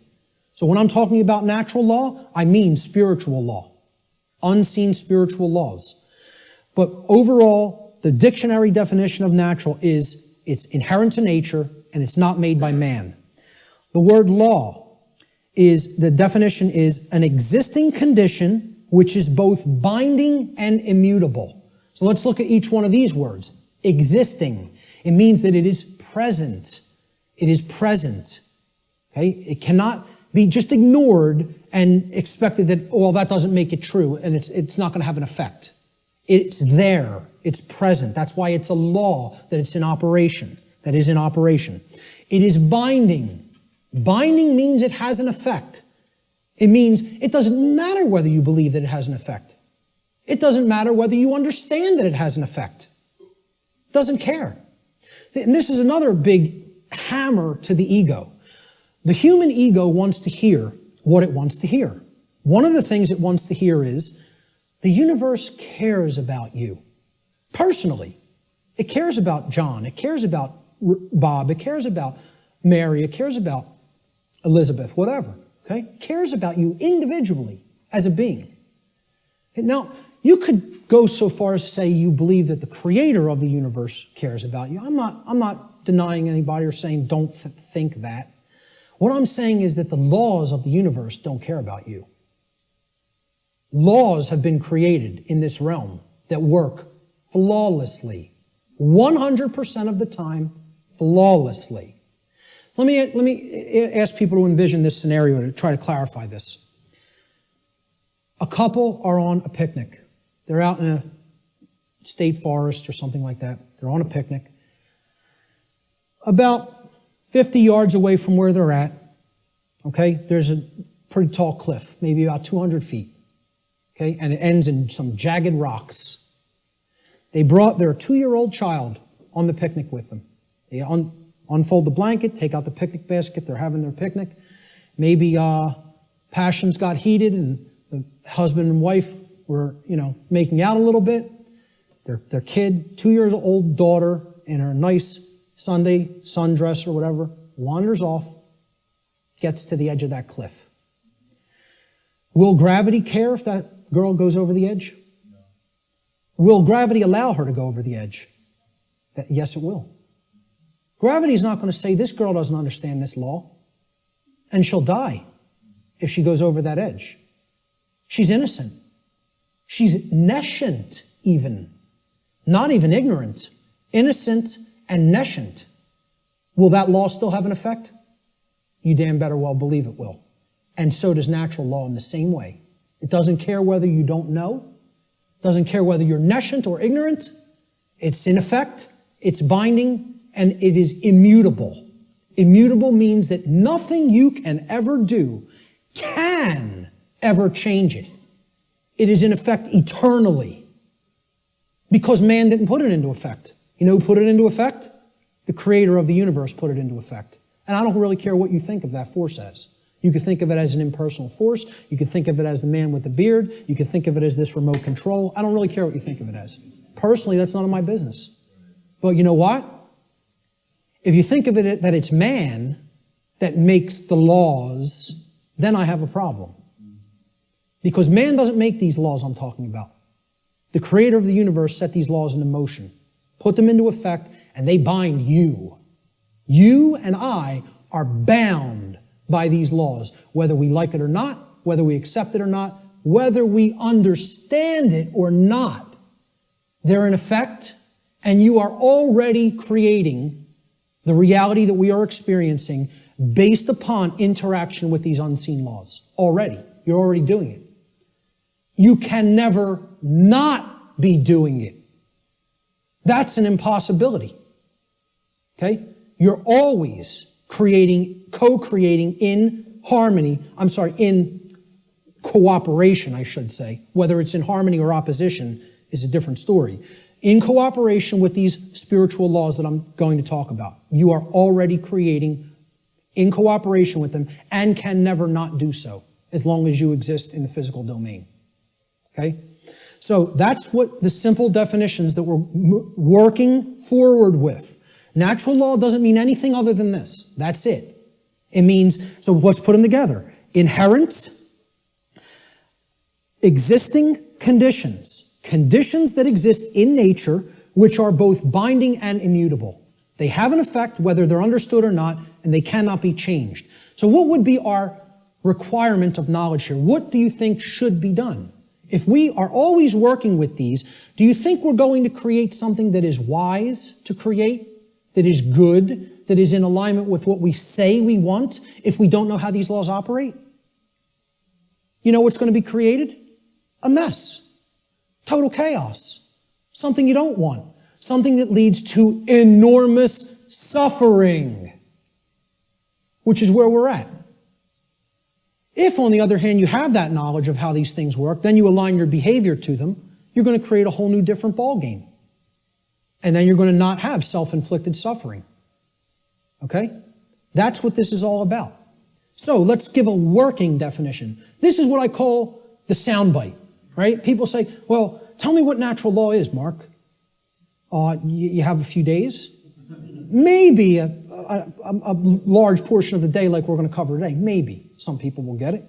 Okay? But really, you need to devote a large amount of time to studying this, understanding it, reading about it, and even experimenting with it. This is not an untestable hypothesis. Okay? And it's not a hypothesis. It's actually a law. But it's not untestable. You can test it. You can apply all the scientific methodologies to natural law. Same thing. Gather your information, observe, hypothesize, observe, test the results, publish the results. That's the scientific methodology. The scientific methodology will be borne out for everything I'm talking about in this presentation if it is applied. Because this is not a religion. This is not some new age mumbo jumbo. This is a science. It is a science that constitutes knowledge of how laws that are existent, in operation, and immutable in this universe work, and how we are creating what we experience in conjunction with these operating laws. And man didn't put them into effect. Whatever created this universe put them into effect. I'm not here today to tell you what that is. Your job in your own personal experience is to get in touch with what you feel that is. I'm not here to tell you what that is. I'm not here to tell anybody what that is. But my whole point is, it created these laws, and they're in effect. And if you want to stop suffering, and if you want the human condition to change, you have to understand how these laws work. There is no way around that. Knowledge of these laws is required. And this is what people in the so-called New Age movement and in religious communities and in other communities don't want to acknowledge. They don't want to acknowledge that work is required. So let's give a working definition for natural law, my soundbite variant, okay? I tell people who want the 6 o'clock news edition of what natural law is, okay? Natural law is universal, non-man-made, binding, and immutable conditions that govern the consequences of behavior, and specifically, at least on this planet, human behavior. I would say in the universe, it governs the behavior of all intelligent beings. Intelligent beings. Okay? Natural law is a body of universal spiritual laws which act as the governing dynamics of consciousness. The governing dynamics of consciousness. That's the working definition. Let's look at the dynamics between discovery and belief, the difference between discovery and belief. Because again, natural law is capable of being discovered, understood, and harmonized with. Now, does that sound like a religion? Religion asks people to believe, accept, and do without question. What this is saying, this exists, you're bound by it. The best you can do is to understand its operation like you would understand gravity, and therefore not just walk toward the edge of a 200-foot cliff that is bottomed by jagged rocks. If you're intelligent and you understand how the law of gravity works, you won't do that behavior. Okay? Just like if you're intelligent and you understand how natural law works, you won't do certain behaviors to create a prison for the entire species, for your entire species. Unfortunately, humanity has not reached that level of consciousness yet. They are not at that level of co-creative intelligence to understand how these laws work and then align their behaviors to them. So natural law has nothing to do with religion. It's not a belief system. It's a science. It is a discoverable operation that is already in effect that we can either understand and align our behavior to or remain ignorant of and suffer as a result of that ignorance because it's already in effect and already has a binding effect upon you and your behaviors and everyone's. So when it comes to belief, and anybody that was trying to propagate a religion wouldn't put this slide up here. When it comes to natural law, it works just like gravity.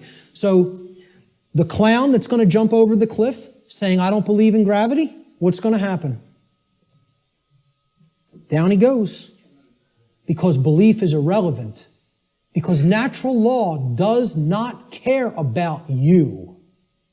It does not care about you.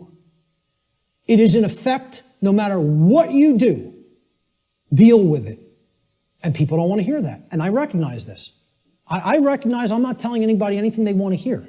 If I wanted to sell a lot of stuff, if I wanted to be real popular, I'd come up here and I'd tell you exactly what you want to hear, and then I'd be making $50,000 a presentation like Wayne Dyer does. Okay? And that is his fee. I know because I've actually had some people speak to his management. That's what a new age presenter gets. You know what I ask for? 0. I don't even ask for a stipend because I don't even care about fake money. I care about making real money. Real one I. The word money is actually one I. And people don't even have said it 1 billion times in their life and never recognize what they're saying is one I. And it's the symbol of the one eye, which represents spiritual enlightenment, is plastered all over the $1 bill. Okay? Well, this is the one. See, I tell people, I'm a poor man when it comes to the fake money, but I'm very rich in the real stuff. The real thing, I have tons of. The fake stuff, I don't do so well with, and I don't care. It's not what I'm concerned about. I know it's fake. Okay? So I don't ask for a stipend when I present. I tell whoever's setting up the presentation, pay for my travel and lodging. Hook me up with a dinner or whatever. That's it. I'll come out and speak anywhere. Okay? The point is, if I was trying to appeal to somebody's ego and what they wanted to hear, I would tell you your beliefs are very important. Your beliefs shape. And they do shape your reality. In a negative way, if you don't align yourself with truth and you want to stay attached to a belief system because you prefer it over what's real, okay? So when it comes to natural law, I'm not telling people don't believe in yourself. People will say, there's forms of belief that are good. Yeah, I acknowledge that. I understand that. Believe in yourself. Believe in your own ability to come to this understanding of information like this. But I'm explaining when it comes to a law that is existent in the universe, your belief doesn't matter. It's irrelevant. The universe doesn't care what those parents at that picnic whose child just went over the cliff believed. It doesn't care whether that girl doesn't know how gravity works. It's going to have an effect. You act a certain way, like a computer. Boom, you put this in, Here's how you program this. That's what has to come out. Invariably. Invariably. It is nothing personal. Natural law is not a personal force. It is an impersonal force. That every single mystery tradition and occult tradition that has actually wanted to share this knowledge with people has been telling people about and attempting to tell people about since time immemorial. It is an impersonal force. It does not care about you. It does not worry or care in the slightest bit whether you understand it or accept it or not. It is in effect, you are bound by it, the end, and stop crying in your milk over it. That's it. No one wants to hear that. And I'm not so naive that I recognize people don't want to hear that I don't recognize that. I do recognize that. Believe me, I realize the wall I am up against in saying this. I get it fully. Fully. If I wanted to blow smoke up people's rear ends, I'd come up here and I'd say, the universe cares about you and what you believe. And it's going to gauge that, it's going to look at all that, and it's going to tabulate it, and it's going to say, well, what did he believe when he took this action? It's not going to say that. It's going to say, is this what happened? Yes or no? Yes? Here's the result. That's it. Unwaveringly and invariably. The human ego has a hard time with that. There was some popular TV show, I don't even remember what it was. Barb had downloaded it. And she was watching an episode, and it said, humanity's greatest fear is that truth is absolute. And I usually don't bother watching any television, okay? I download a couple of shows to watch them because they're allegories, and I want to pick apart the allegory. But I wasn't even watching this one, but I heard it, my head snapped around. Whoa, that came through a network television show? How'd that happen? Humanity's greatest fear is that the truth is absolute. The ego has a hard time with the concept of any absolutes. It loves relativism. That's another part of the big trap of where we're at. Relativistic ideas, and especially when it comes to morality. We're going to talk about moral relativism. But the concept here is natural law does not require your belief to be in effect, no more than gravity requires your belief to be in effect. Okay? That needs to be understood. Human belief is completely irrelevant when it comes to the existence and operation of natural law, just as it is irrelevant in relation to any of the other laws of nature such as gravity, inertia, momentum, thermodynamics, or electromagnetism. Similar to such other phenomena of nature. The workings of natural law require no belief in order for them to be discovered and known. So what I'm saying is, your belief will not change natural law, but your inquiry into it can lead to an understanding of it. You can develop the knowledge of it if you are willing to open your mind and look at how these laws function. And what we're getting as a result of our disharmony with them. The philosopher Søren Kierkegaard said that there are two ways to be fooled. One is to believe what is not true, and the other is to refuse to accept what is true. Okay? So, believing in untrue notions, which is what religion is, all forms of it, all the 5 religions I posted at the beginning of the presentation. Organized cultural religion, money, scientism, politics, and the New Age movement. There's the world religions, folks. People think of religion as only the cultural religions. No, there's 4 other ones. One's called government and authority, okay? Or politics, however you want to name it. The other one is money, finance. There's another religion. One of them is the New Age movement, and one of them is scientism, which I'm not going to refer to as real science because it is not. It is a belief system and a religion. So what Kierkegaard is saying here is, you could believe things that aren't true. and that will hold you back. And you can refuse to accept what is true, and that will also hold you back. I say these are the only two ways that humanity ever creates self-inflicted suffering for itself. You want to know how suffering is created for the human species? That it doesn't need to experience? We believe what's not true. We refuse to accept what is true. That's why self-inflicted suffering exists in our species. And if we are to become wise, we need to stop doing both of those things, and then we'll stop creating suffering for ourselves. So let's look at consciousness and the human brain. Okay? Because consciousness is an intangible force. Okay? It's something that exists, but you can't really see it. Many people even have a hard time explaining what it is. But there is physiological expressions for consciousness in the physical domain, and the brain is one of them. And of course, people will say, well, don't leave out the heart. Of course, the heart is also very important. Heart has an even bigger electromagnetic field than the brain and is tied into the physiology in an even more complex way than the brain is. But we need to understand the basic structure of the brain to understand the types of imbalances that go on within it that lead to these debilitating conditions within humanity that continue to create suffering for us. And also, what these belief systems do is they prevent the activation of the heart and the actions, of care and action.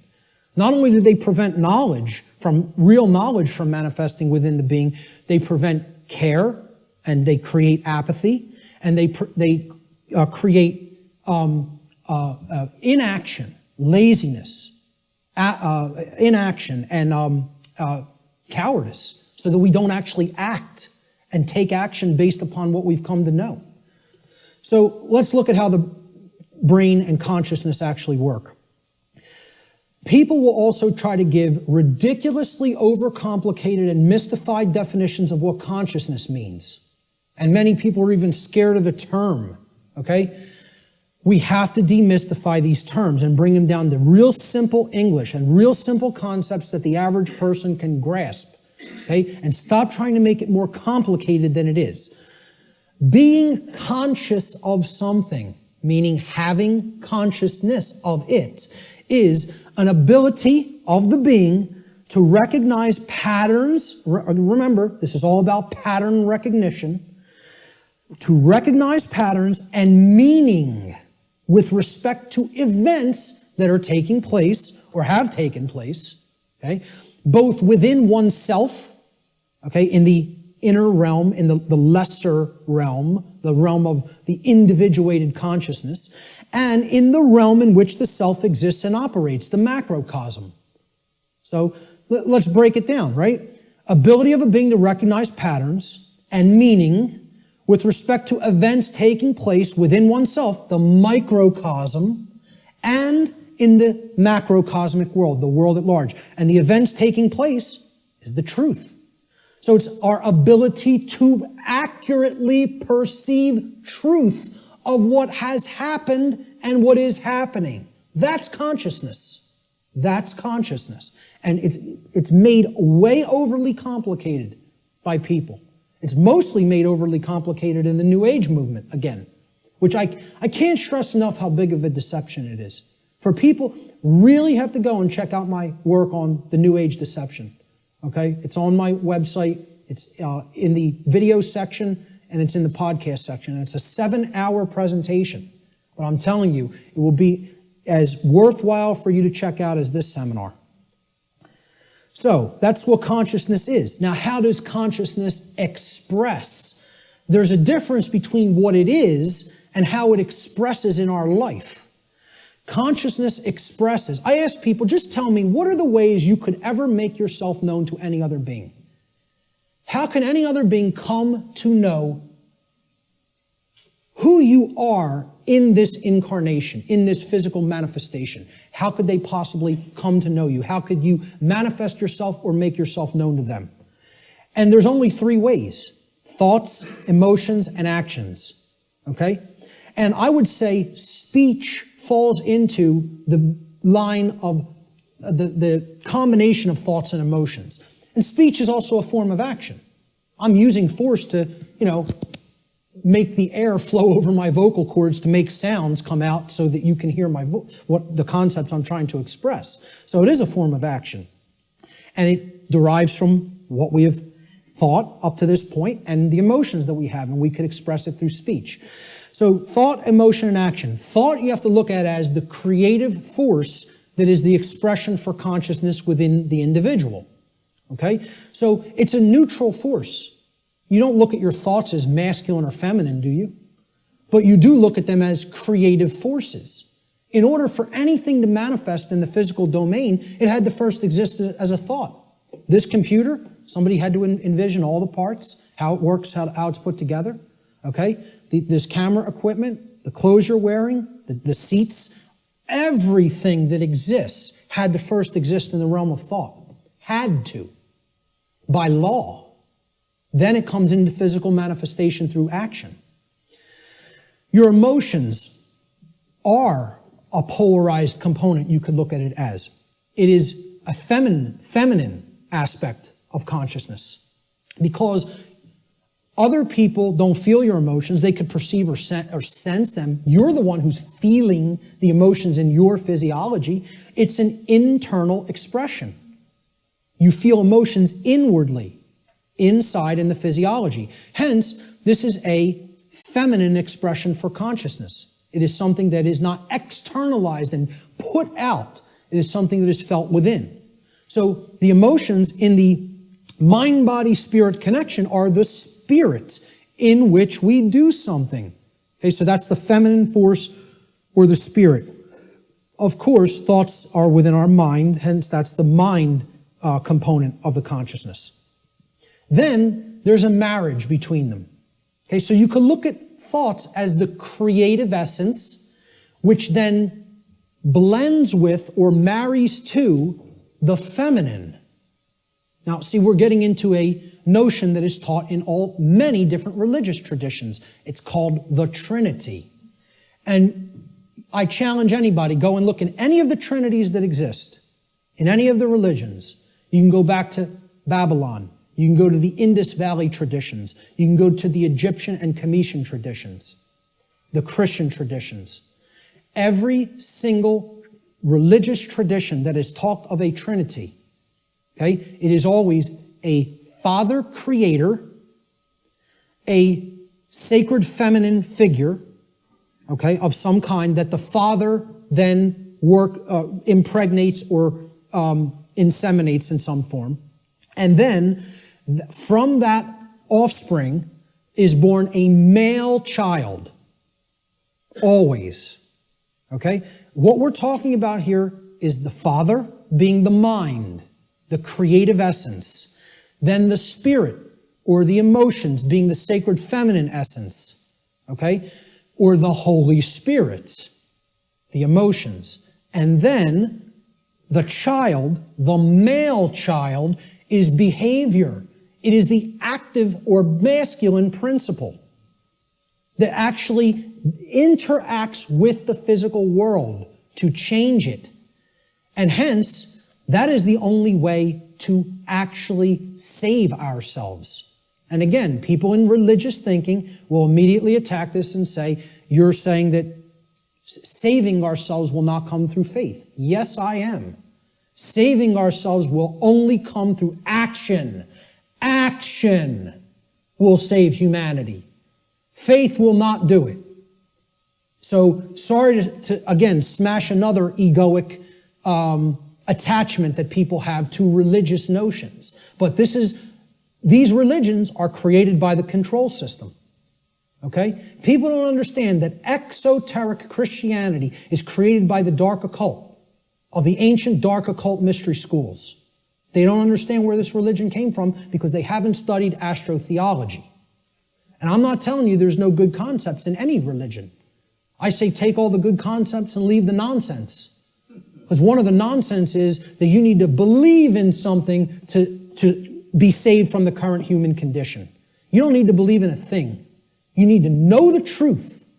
And right in their own religion, there it is. Let me just stay on this for a moment, because in their own scripture, the exoteric Christian scriptures, what is the one prescription that the Christ figure gives to the people when he is asked about freedom? He's only asked about freedom like once in the Gospels, okay? In the words attributed to his teachings. And they want to know what will save us, what will make us free, and what is his prescription? Truth shall make you free. No, that is not. There's something missing there. You're close. What is the actual saying? Know the truth. Knowing the truth will make you free. That's the prescription, even in exoteric Christianity. It's right there in the Gospels. But Christians don't want to hear that because the controllers in the church who came from the dark priest class gave them this nonsense that all you have to do is believe and everything will magically change. Well, good luck with that. When people's behaviors have no alignment with morality, you think your belief's going to change something? Again, let me know how that works out for you. And again, I'm not mincing words up here. I'm telling it like it really is. I don't care who it offends. So, the expressions for consciousness are thoughts, emotions, and actions which are likened to, in the consciousness community, of mind, spirit, and body. And it's a trinity. A father creator, which is the thoughts, the mind, the feminine essence, which is the mother of the trinity, the emotions, the inward aspects, the spirit. And then they give birth. When the thoughts and the emotions come together, they give birth to action in the world, which is the male child.